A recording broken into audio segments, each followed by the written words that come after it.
talaga, no? Sana ganyan palagi. Hello guys, ito na ang ating target rumble, andito na. Sorbihin na lang natin, baka may nanalo. Okay, good luck.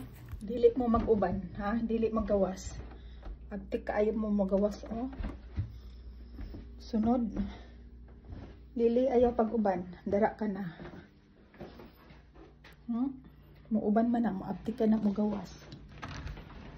Ha?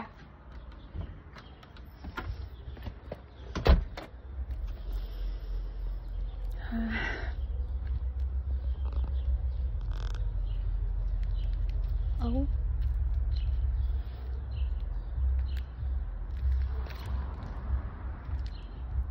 Tara, tingnan natin yung paligid namin dito. Puno na ng bulaklak.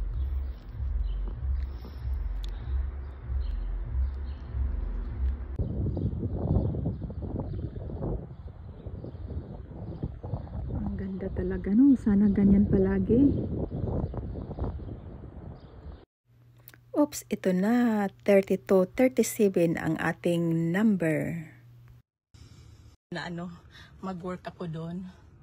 Pero sabi niya, nag-work ka naman dito. Doon kasi, doon ba? Yung, doon, under the table.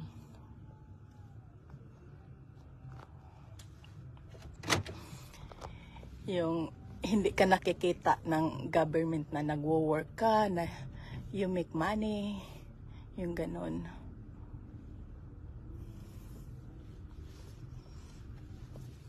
Pero at least tong trabaho ko, with tax to, at may makukulik ka in the future. Kung something happen, may makulik ka, may may tax yung sa kanila, may social security yung sa kanila, yung sa under the table. Ayan yan, matagal na sila dyan, wala silang makukuha dyan, tumanda na sila, wala silang benefit.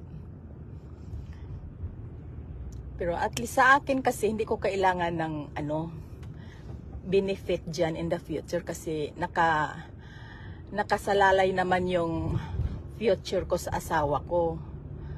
Tapos pag mag-collect ng social security, mas yung sa asawa ko kasi mas malaki yung kanya. Hindi naman yung social security ko at yung social security niya hindi sabayan makulik, kundi isa lang yung kanya ang makulik ko. Tama ba ako? O tamang-tama? Sa akin, pwede ako magtrabaho ng under the table dahil nakasalalay ako sa asawa ko. Pang extra ko lang naman ito. Extra packet na hindi ko hihingiin sa asawa ko. At saka, din yun, pag may trabaho ka kasi, medyo kasi, yung tumataas yung buhay mo. Yung kumbaga, gumising ka ng maaga. Dahil may trabaho ka, gumising ka ng maaga, magbibihis, parang naalagaan mo yung self mo, matulog ng maaga, yung on time ka. Kumpara sa wala kang trabaho, nasa bahay ka lang, nagmumukmok, ay maya-maya, naantok ka na.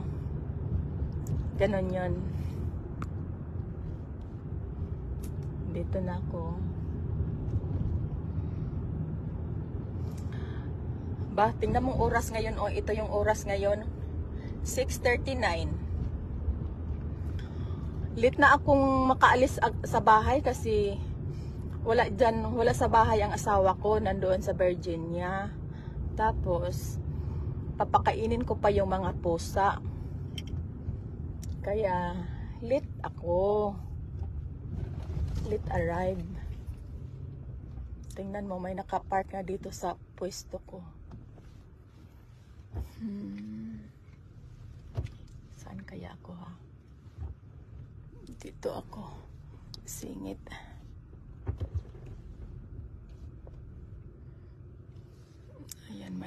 Parkingan pa ako. Oh.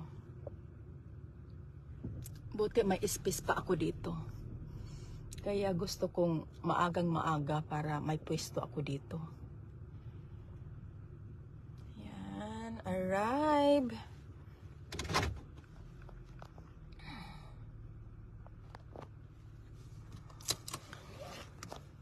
Hello Christy, hello Angeli Pakamalan, hello sa ating Malo Prado. So para may 8 hours akong tulog. Pero kung ganyan kasi wala akong maipos.